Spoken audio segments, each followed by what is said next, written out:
का आरोप है कि बेटा 10 साल का हो गया मगर आरोपी ने शादी नहीं की।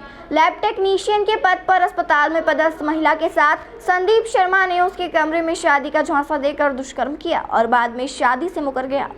पीड़िता ने प्रेस वार्ता कर आरोप लगाया कि संदीप शर्मा ने उसके कमरे में आकर शादी का झांसा देकर जबरदस्ती कई बार उसके साथ शारीरिक संबंध बनाए, जिसके कारण वो गर्भवती हो गई।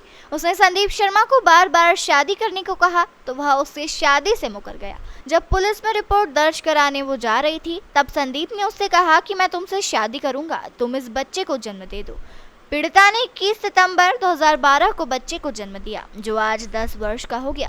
पीड़िता ने आरोप लगाया कि संदीप शादी का आश्वासन देता रहा। इसी बीच मुझे पता चला कि उसने पूजा जायसवाल नामक युवती से शादी कर ली। भरकुआ पुलिस ने आरोपी के खिलाफ प्रकरण दर्ज किया है। सर मैं ना 2008 में पीएमटी की कोचिंग करने के लिए और यहाँ पढ़ाई करने के लिए इंदौर आई थी। तो मैं नीचे वाले फ्लोर पे रहती थी, वो ऊपर तीसरे फ्लोर पे रहता था। वहाँ मेरी बातचीत हुई, पहचान हुई उससे। तो फिर उसके बाद उसने मुझे बोला, उसको मैं पसंद आई कि मतलब मैं तुमको प्यार करता हूँ, तुमसे शादी करना चाहता हूँ, ऐसा है ऐसा है। मैंने बोला भी कि तुम्हारा समाज अलग मेरा अलग, पर वो नहीं माना। फिर उसने उसके परिवार से मिलाया मुझे, उसकी बहन, उसकी भाभी, उसके मम्मी पापा, भाई, सब लोग, उनकी बहन की लड़की, सब लोग मिलने आए मुझसे। बोले हाँ हम करने के लिए तैयार हैं, ऐसा वैसा ये वो। तो फिर उसके बाद मेरा रिलेशन उसके साथ रहा और वो कुछ करता नहीं था, वो कुछ भी नहीं करता था। मैं पढ़ाई करती थी, फिर मेरी पोस्टिंग हो गई। फिर उसके बाद मतलब हम लोगों का रिलेशन चलता रहा। शादी के लिए उन्होंने हामी भर दी। फिर वो मुझे गांव भी ले गए। मैंने उसको शादी का बार बार बोली कि भाई दस्तावेज़ बनाओ, शादी करो, दस्तावेज़ बनाओ। तो इस बीच वो गांव लेके गया, उसकी बहन के यहाँ लेके गया। इस बीच मैं प्रेग्नेंट हो गई। तो मैंने तब भी बोला उनको कि शादी तुम करो, ये मतलब सारे दस्तावेज वो ला के दो। तो मुझे बोलता था, बोले हिंदू मुस्लिम की शादी ऐसे नहीं होती है, कोर्ट के पेपर बनते हैं, कोर्ट में मैंने पेपर दे दिए हैं। तो फिर मैं आश्वस्त रही। इस बीच में प्रेग्नेंट भी हुई, 2-3 बार प्रेग्नेंट हुई। तो उसने तीनों बार मतलब उसकी बहन ने और उन लोगों ने मिलके बोला कि नहीं अभी जब तक पेपर नहीं बनते हैं तब तक बेबी प्लान मत करो बोले।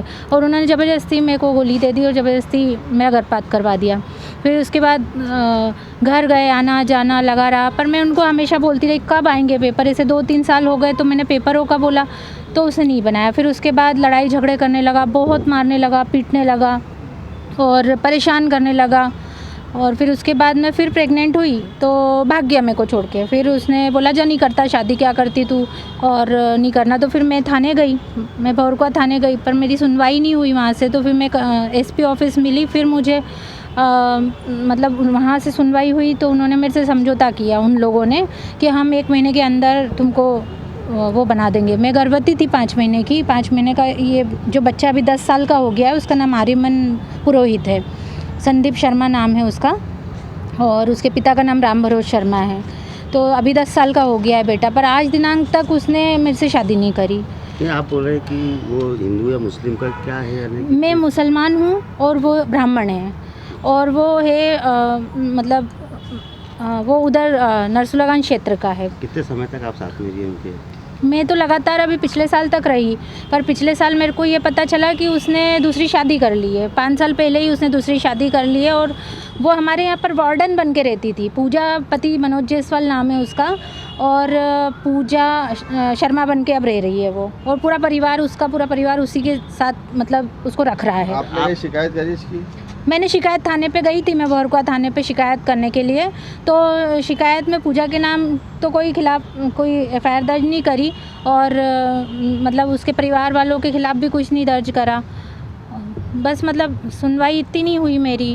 तो फिर मैं अब क्या चाहते हैं आप? अभी मैं बस ये चाहती हूँ मुझे न्याय मिले। मैं मुख्यमंत्री सर से न्याय चाहती हूँ क्योंकि वो मुझे धमकाता है मुख्यमंत्री सर के नाम से। वो बोलता है मुख्यमंत्री सर मेरे पिता के साथ खाना खाते हैं और मेरा सारा कारोबार सब वहीं से चलता है। मैं मुख्यमंत्री सर से, मेरी माता और मैं भी मिले, वहाँ गई मैं, पर अभी तक मुझे कोई न्याय नहीं मिला है। सर से मेरे को बहुत मतलब न्याय की गुहार लगा रही हूँ मैं कि मुझे न्याय मिले। और इन लोगों क्या को बैकग्राउंड है इसका, इसके परिवार का? ये लोग खेती करते थे पहले, पर अभी कुछ समय से ये लकड़ियों का कोई बिज़नेस करता है, कोई सागौन की लकड़ियों के टेंडर दिलवाता है, उससे आगे की मतलब सारे काम करता है ये। इसमें 376 का मामला भी दर्ज हुआ है। जी जी, 376 का मामला। मैं जब पिछले साल मेरे को वो महिला ने बताया मैंने शादी कर ली और मैं गर्भवती हूँ 3 महीने की, तो मैं थाने गई उसको और इन दोनों को मैंने पकड़ लिया साथ में। तो ये तो वार्डन बन के आई थी पूजा जायसवाल मेरे घर पे, तो ये वार्डन बन के रह रही थी और मैं उसी घर में रह रही थी। मेरे ससुर का घर यही 51 सरवाने जो मैं अभी भी निवास कर रही हूँ, अभी भी वहीं रहती हूँ। तो मैं थाने गई तो वहाँ पहले बोले कि आप महिला थाने जाइए। तो मैंने बोला महिला थाने सर कैसे, और फिर सारी जितने भी दस्तावेज दिए उन्होंने बोला ये सब फर्जी दस्तावेज हैं, ये सारी नोटरियाँ फर्जी है, ऐसी शादी नहीं होती है। और फिर पुलिस ने ही उन लोगों पे धारा लगाई और फिर उसके बाद सिर्फ सिंगल उस पर धारा लगाई, बाकी किसी भी अपराधी पे कोई धारा नहीं लगी।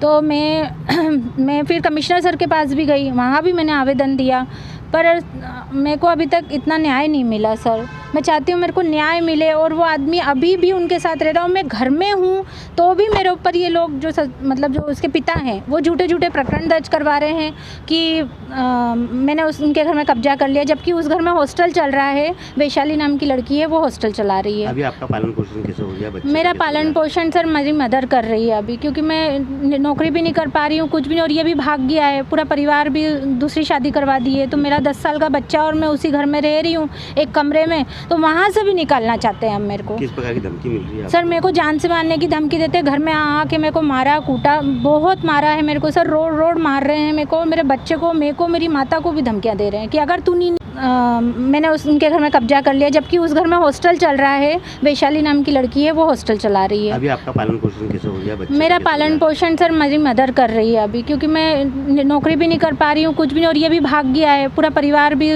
दूसरी शादी करवा दी है। तो मेरा 10 साल का बच्चा और मैं उसी घर में रह रही हूँ एक कमरे में, तो वहाँ से भी निकालना चाहते हैं हम मेरे को। किस प्रकार की धमकी मिल रही है? सर मेरे को जान से मारने की धमकी देते हैं, घर में आके मेरे को मारा कूटा, बहुत मारा है मेरे को सर, रोड मार रहे हैं मेरे को, मेरे बच्चे को, मेरे को, मेरी माता को भी धमकियां दे रहे हैं कि अगर तू नहीं निकली घर से तो तू मरेगी बोले। तो मैं बस सीएम सर से ये चाहती हूँ कि मेरे को न्याय दिलाएं, मेरे को न्याय मिले, मेरे बच्चे को न्याय मिले। कहाँ लेके जाऊँगी मैं मेरे बच्चे को? 10 साल का बच्चा हो गया है। आज किसी मतलब हिंदू इंसान ने मेरे साथ, आज ब्राह्मण होके उसने मेरे साथ इतना, आज दिनांक तक उसने मेरे शादी नहीं करी सर, आज दिनांक तक शादी नहीं करी और खुला छूट के घूम रहा है और मेरी जान को इतना खतरा है। अगर मेरे को और मेरे बच्चे को, मेरी माता को कुछ हुआ तो फिर इसका जवाबदार यही लोग और इसके परिवार होंगे संदीप शर्मा के।